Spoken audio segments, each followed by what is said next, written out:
or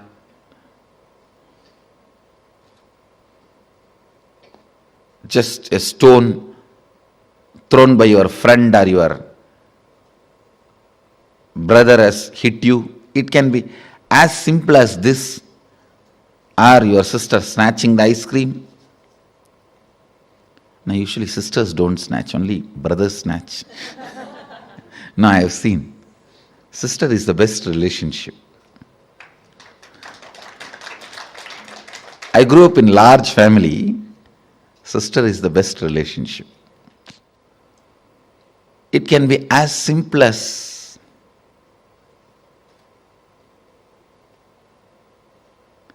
your mom gave one sweet extra to your younger brother.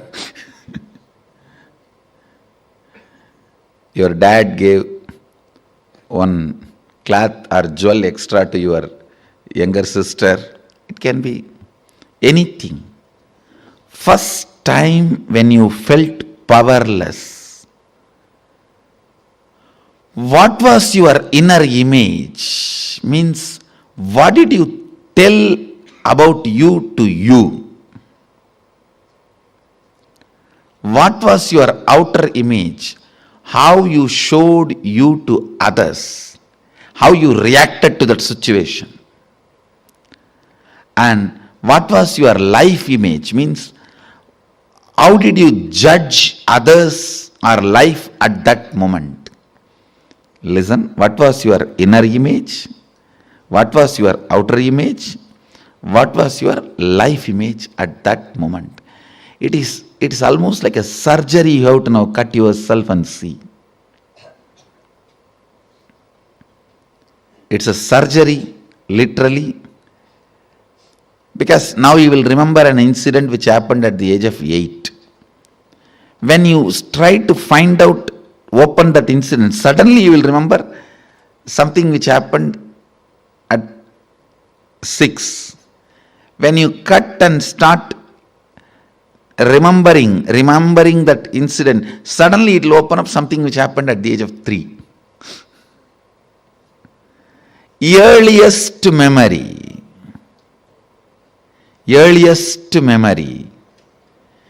First time, as far as you can remember, when you became powerless. Actually, you will be surprised, because I am going to blow prana into you. Means awaken your pranic energy. You will remember the memories you never thought, you never imagined, you will be able to remember. Actually, only now you will see directly what I can do to your mind. You will suddenly remember the deepest layers of your memory. You may even remember what happened during your birth, and even those scenes you may start seeing. Actually, I am going to blow prana into your navel center. You will be there only, I will be here only. I will be awakening you. See, that navel center, that means your umbilical cord connection with your mother. That is the zone stores earliest memories. And if that awakens, means Kundalini enters into that navel zone, suddenly you will see from your birth, when they cut that umbilical cord, from that you will start remembering the memories. There are 3-4 rules. Always root pattern will be formed before the age of 7. So the first incident you find will be before the age of 7. If it is after 7, you will have to dig out and you will find it. Always the incident will be before the age of 7. That's one. Second, all major sufferings, whether it is physical or mental, you go through in the life will be connected to that root pattern. It is the root pattern responsible for serious physical or mental sufferings you go through. It starts only from there. And blessed are those who complete with their root pattern when they are young or before it manifests as any serious disorder.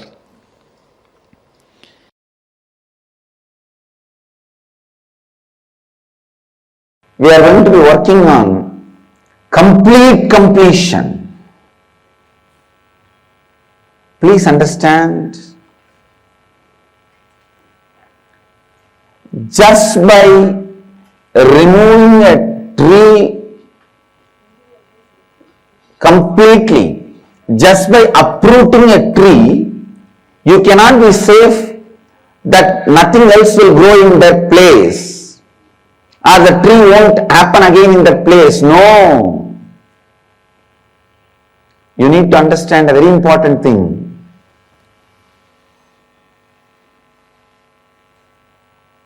If you just see outside, the ground where Nithyananda Sabha is going to be built, there are hundreds of neem trees. We uprooted all of them and cleaned the land.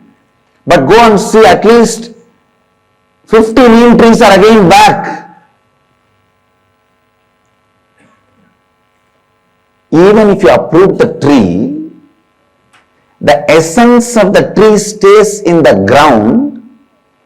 So when the water comes and the sun comes, the tree starts happening again. There are some trees you don't need a full seed for the tree to happen. Just the essence of the tree is there in the mud, that's enough, it will grow. There is a herb, Amambacharisi. Just the essence of that herb is enough, it will grow. Same way, just removing your root pattern is not going to completely liberate you. How to stop the tree not happening again? How to make sure the tree will not happen again? How to make sure that tree is not going to sprout again? Burning, boiling the very root, it's a very land where the root can sprout. Same way, burning your consciousness, purifying it to the root from where even the root patterns can grow. That is what I call complete completion. Manonmaniya Vidya. In Sanskrit we call it Mana Unmana. Awakening inner space. Awakening the inner space. Mana Unmana.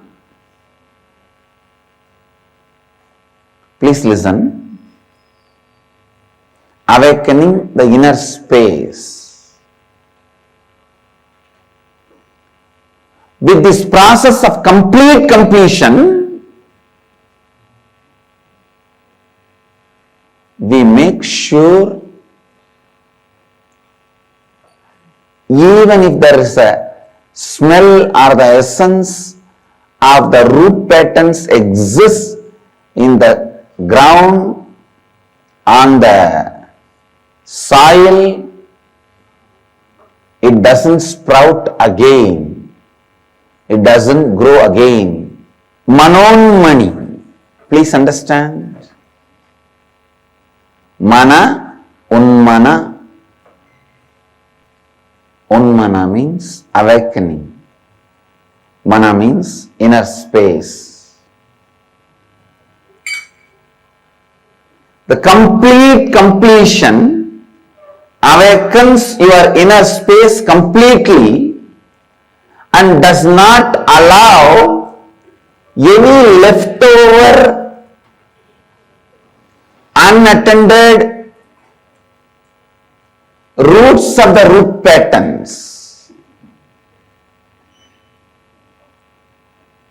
For a neem tree to happen again, 1 inch old root is enough. Please understand. Just an inch length, old root is left without removed. The tree will happen again.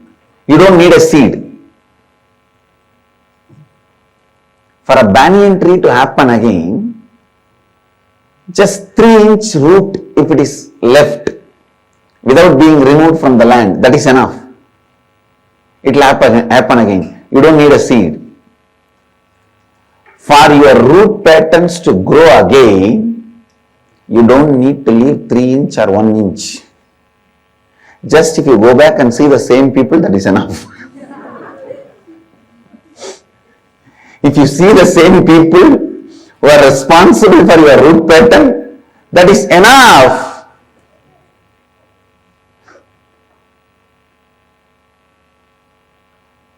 Understand?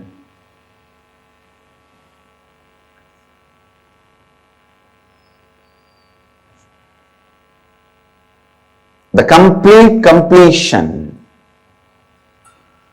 is like ensuring the safety, ensuring the spiritual protection. All incompletion is nothing but the fact not being given enough inner space and cognition and respect by you. And the perception itself is given the first priority and respect. If the perception is recorded as a reality in you, which is going to be constantly changing, will give you a deep insecurity and instability in your life. But instead, if the fact is given the place of reality, and the perception is given the place of perception, the recognition,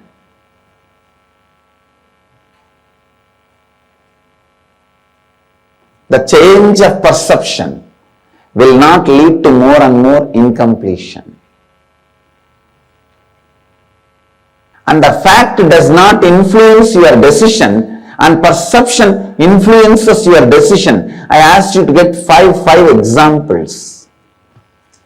The perception influencing you as a fact and forcing you to take decision, and fact influencing you as a perception and forcing you to take a decision. Every time when you do completion, every time when you are completing, you are moving from Purusha to Mahapurusha, Mahapurusha to Siddha Purusha. Manonmaniya happens in you. Mana Unmana happens in you.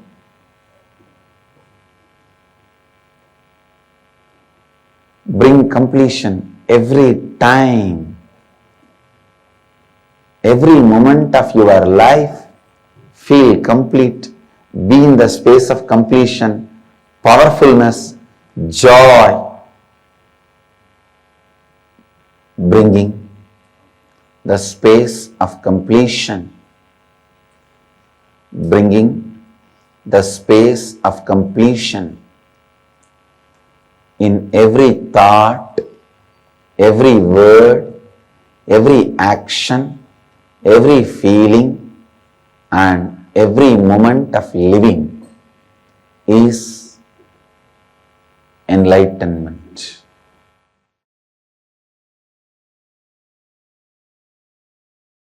How both complement each other. Please understand.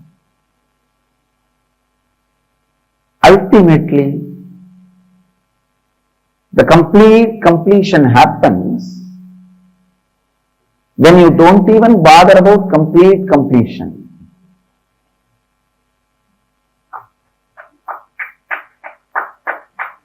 Even the desire or the effort for the complete completion is surrendered.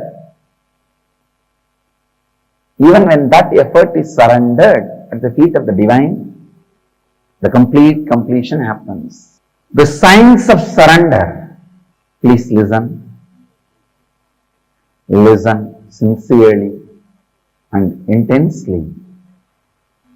The more and more and more completion you do, the more and more and more the surrender starts happening. I need to define surrender. Surrender is no way starts with powerlessness or gives you the powerlessness experience or ends in powerlessness. Surrender starts with powerfulness, leads you from power to more powerfulness, ends in ultimate powerfulness. Surrender is no way connected to powerlessness. Many times in your powerlessness, the giving up, you call it as surrender. No, giving up is not surrender. Giving up is not surrender. Listen, giving up is not surrender. A Shiva Bhakta will never give up on himself or others. Surrender doesn't come by powerlessness. It comes by tremendous powerfulness. The signs of completion and the signs of powerfulness both complement each other.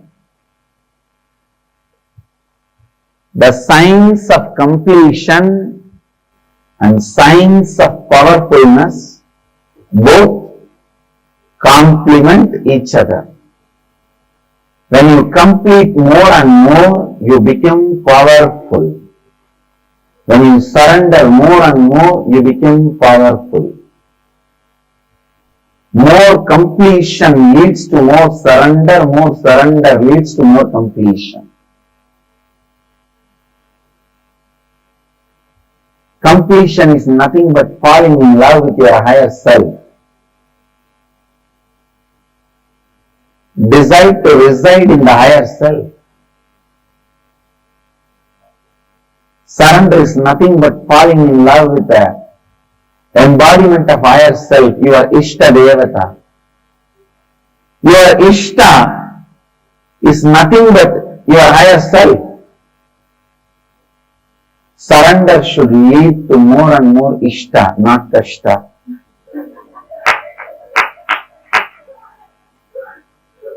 Naturally, surrender leads you to more and more powerfulness, not powerlessness.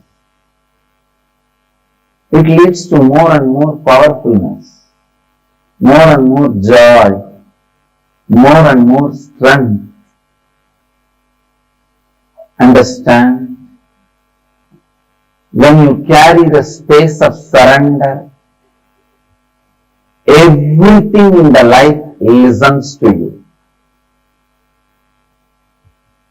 Even a plant drops all its thorns just by your request. How do you think just our Gurukul kids are able to talk to plants and the plants are listening to them?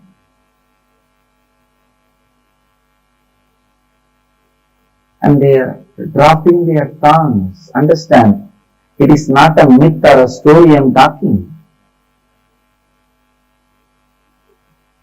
We can show you in front of your eyes.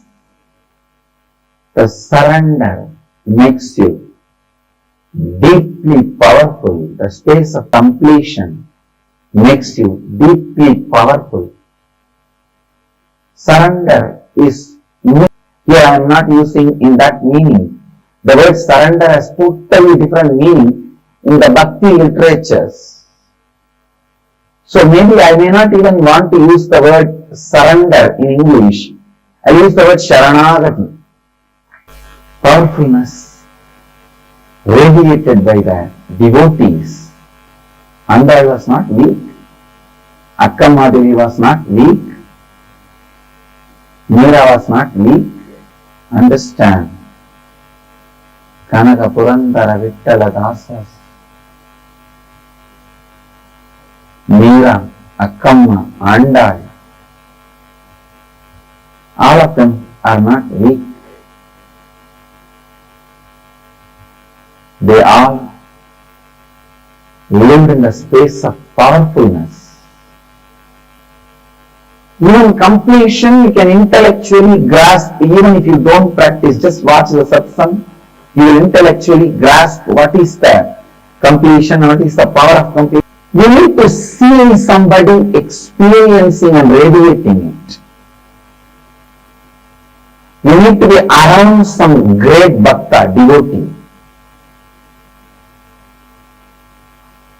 Because it is such a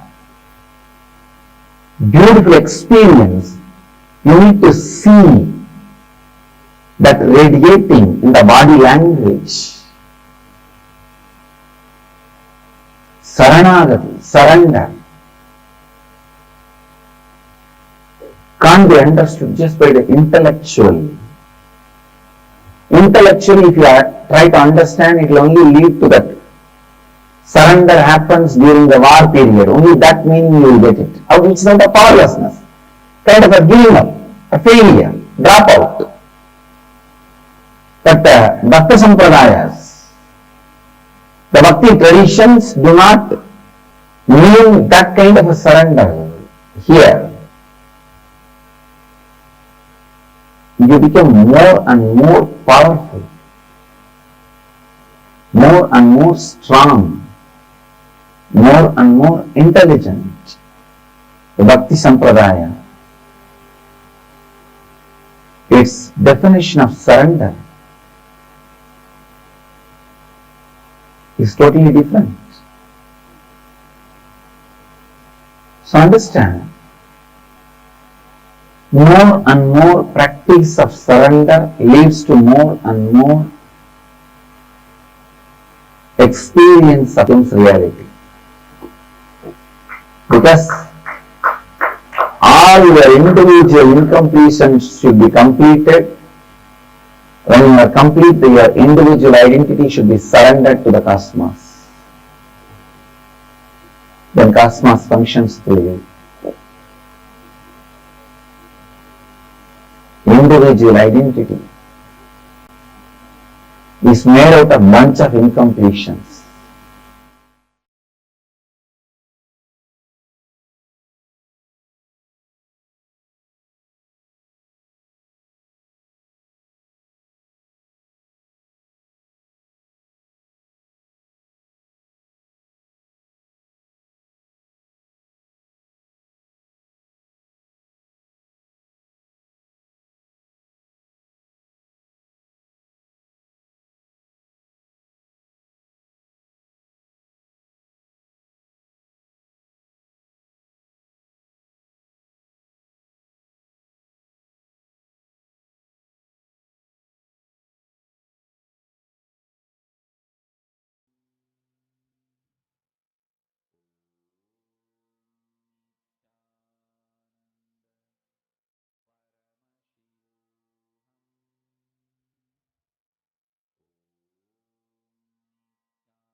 Just now, Swamiji very beautifully revealed about the patterns that each of us carry inside us.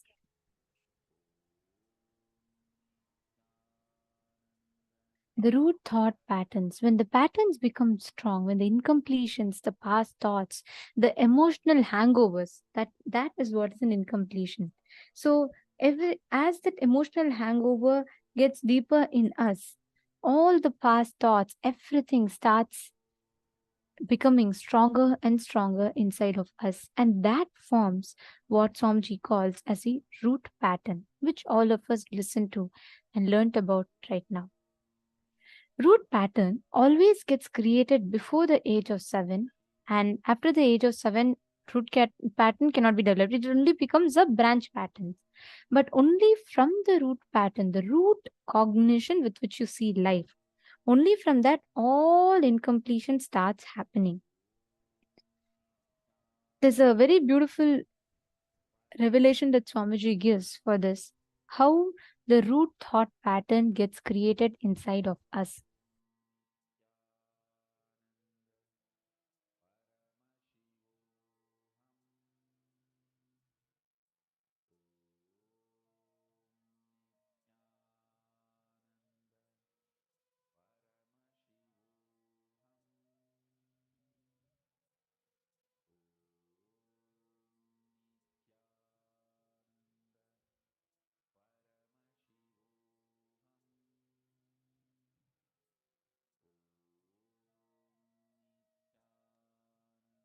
These incompletions, the past thoughts, emotional patterns, hangovers, residues, sitting in the present and suffocating you, not letting you live the futures.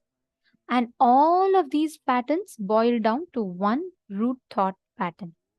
This one root thought pattern that sits inside of us suffocates us. It suffocates you. It pushes you again and again back into incompletion. And it creates a deep hangover in you. And it is with that you start judging all the other patterns, incompletions, everything inside of you. Are all of you catching what a root pattern is, a root thought pattern is? Now, as long as this root thought pattern sits inside of you, and as long as that exists in you, understand all the incompletions, everything in life is created by this root thought pattern.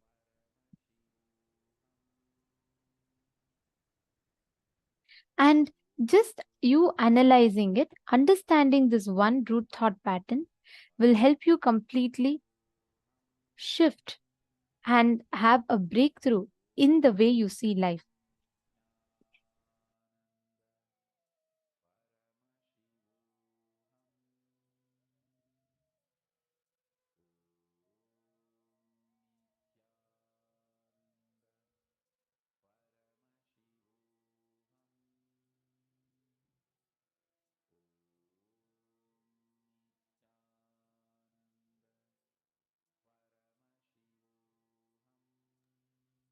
Now, all of us are going to be focusing on identifying our root thought pattern. What is this root thought pattern which sits inside of us?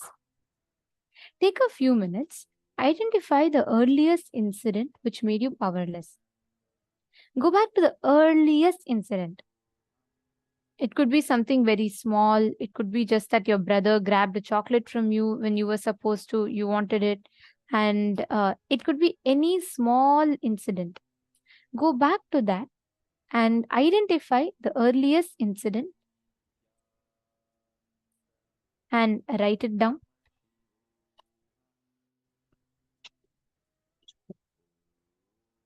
Take a few minutes.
Now, let us understand a little bit about what is this root thought pattern. Please listen very carefully. All of us have something called patterns, the thinking currents in us. Swamiji explained about it right now, correct? Now, these patterns that we carry inside of us, they sit in us as root thought patterns. And constantly, they make you get stuck into the same loop again and again and again, which means you will get stuck in life in the same thought pattern, the same thinking trend, and you're stuck to that. And what happens because of this? Continuously, you are stuck in that same thinking pattern. There's a very beautiful example that Swamiji gives. In how many of you have been to these temples in India where they keep elephants in temples? Ma Janet, I'll answer your question. Okay, Ma Janet, I'll answer your question. How many of you have been to India and seen these temples where they have elephants in temples? Can you all put yes?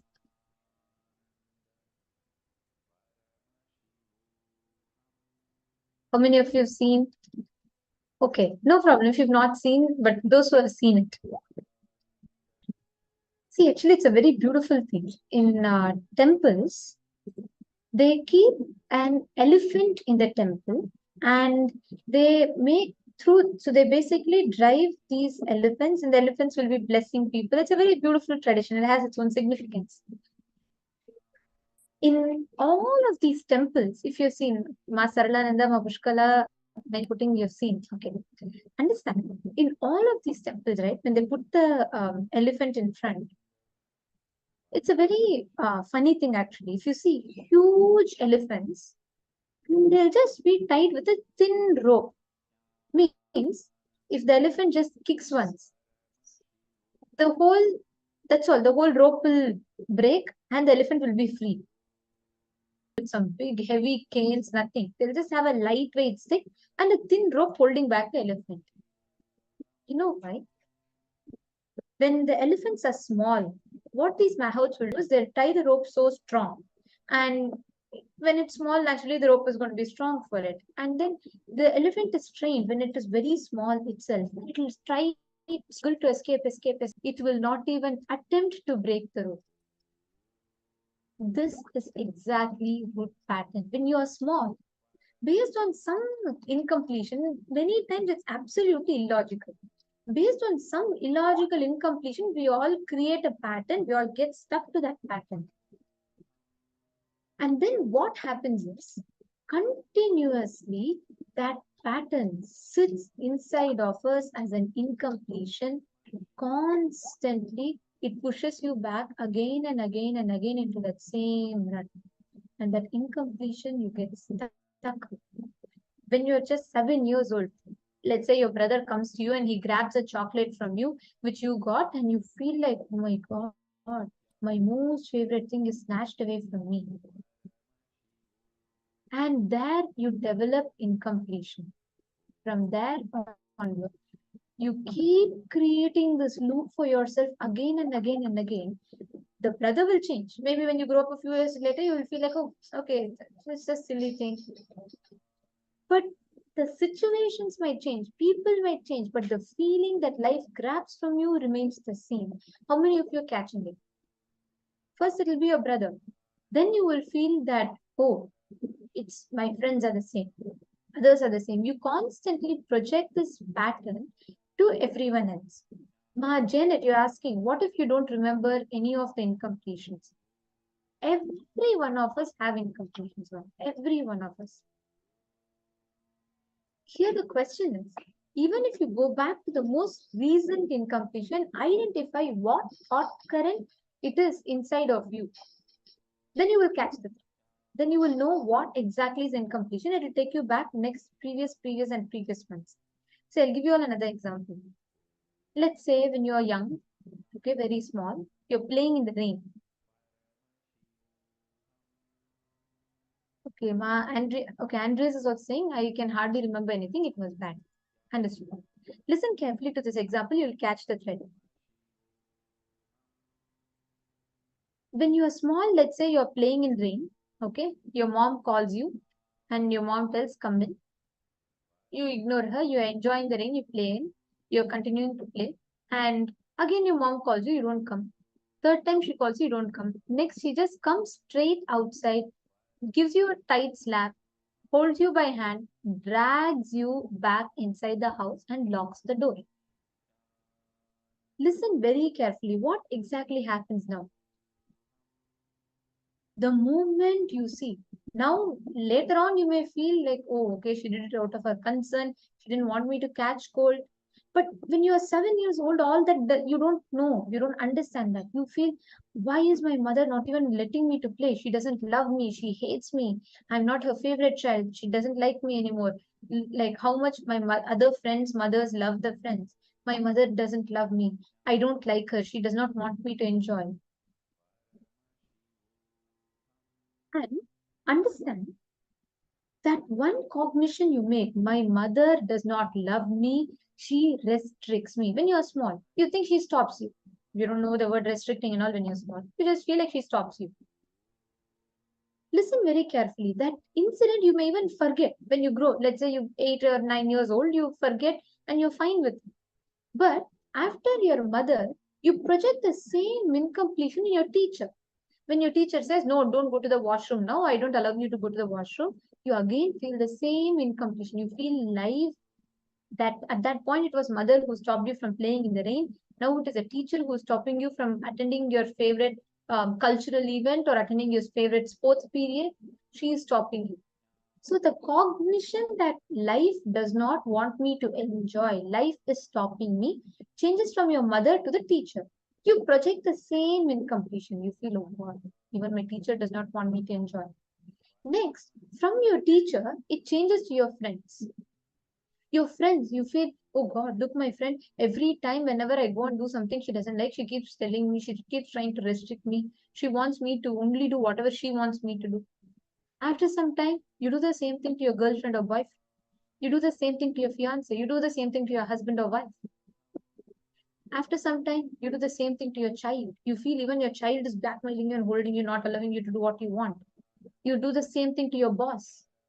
You feel even your boss is not allowing you to do what you want to do. Understand the incompletion which started a small silly cognition you developed when your mother held you back from playing in the rain. Even when you're 50 years old, that same incompletion is still carried. People might change. You might not even remember this incident. See, mom, Janet Chung, are you catching it? You may not even remember the incident that happened which caused incompletion in you, but there's an incompletion inside of you. Ma, Andrea, are you also understanding? Ma Karen is saying she's clicking with you. Wonderful. Every one of us keep having these incompletions inside of us. People change, situation changes, everything changes, but the incompletion through which you perceive the incident does not change. That is what you're going to be identifying now. Please take a few minutes, pen down, write down the earliest incident. Even if you don't remember when you're 7 years old, 8 years old, what happened, it's okay. What is the earliest possible that you're remembering? It can be 2 months old, 3 months old, some deep pain or suffering you went through. From that, pen down. What was your inner image at that time? What was your outer image at that time? What is your life image at that time? And what is the other's image at that time? Please pen down. If any of you have any other questions, you can feel free to ask.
Please relax. Now, as each of you are relooking, and as you complete, please understand every time you do this reliving and reliving, all the beliefs, the words that you carry inside of you about you, and how you project yourself to others, all the past pains, wounds, incompletions, it'll all completely start healing, and you will experience a phenomenal shift inside your inner space. Today, all of us are going to be receiving this only as a initiation, where you are literally experiencing that space of complete completion through Anavopaya, Shaktopaya, and Anupaya. So let us all get ready for the initiation. Now, I request all the participants, whoever have finished reliving and whoever is yet to finish reliving, you all make sure you take the time, you do the reliving and reliving. It is very, very important that you do the completion, because the signs of completion, it gives you a huge shift in your inner space, how you handle life, how you manifest life, reality around you.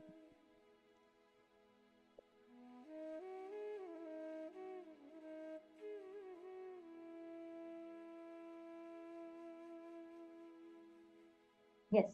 Now, let us all get ready to enter into the power manifestation. We are now going to be manifesting the power of materialization.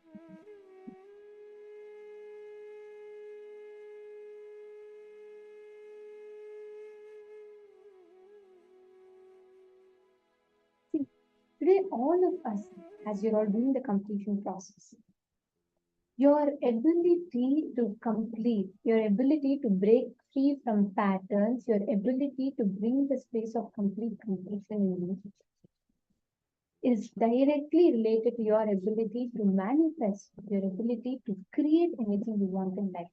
Every time you break a pattern, it becomes a power. Like patterns are like the stopping points. Every time you break a pattern, it becomes a power.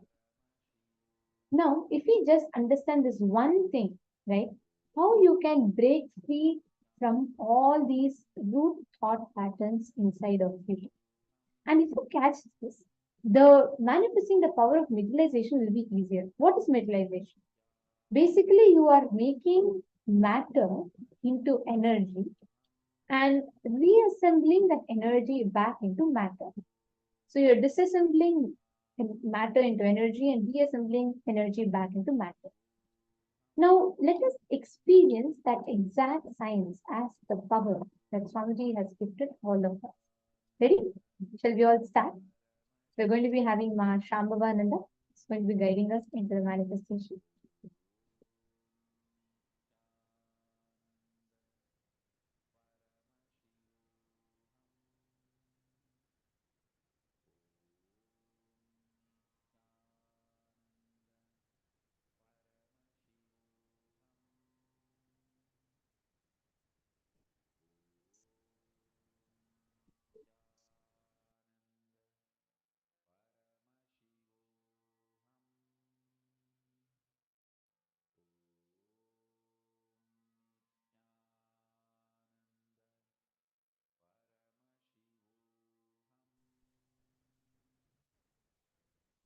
We'll continue with the power of materialization. As Ma Nithyanandita had said, disassembling the matter, taking it to the space of antimatter and bringing it back to matter is how teleportation happens. Now what we're going to be doing is the materialization from the energy, bringing it as matter. Nithyanandam, Nithyanandam.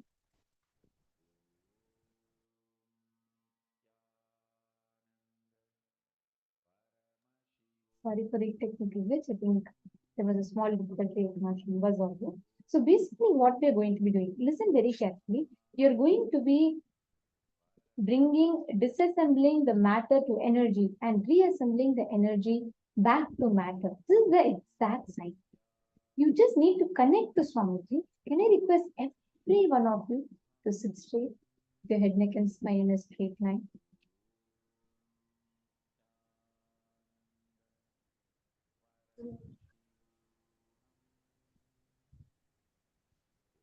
Start chanting the Mahavakya.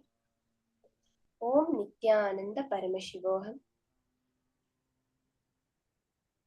For any happening to happen, when we're dealing with matter, to make it energy, it's all about the vibration.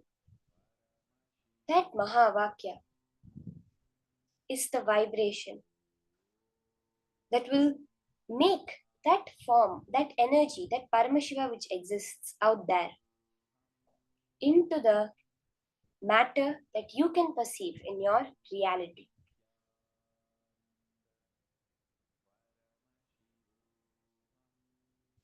Now, in this power manifestation, all you're going to be doing is dropping your thoughts, finding that gap which exists in between your thoughts where you can access the present moment, having the power over the present, where all possibilities exist for anything to happen.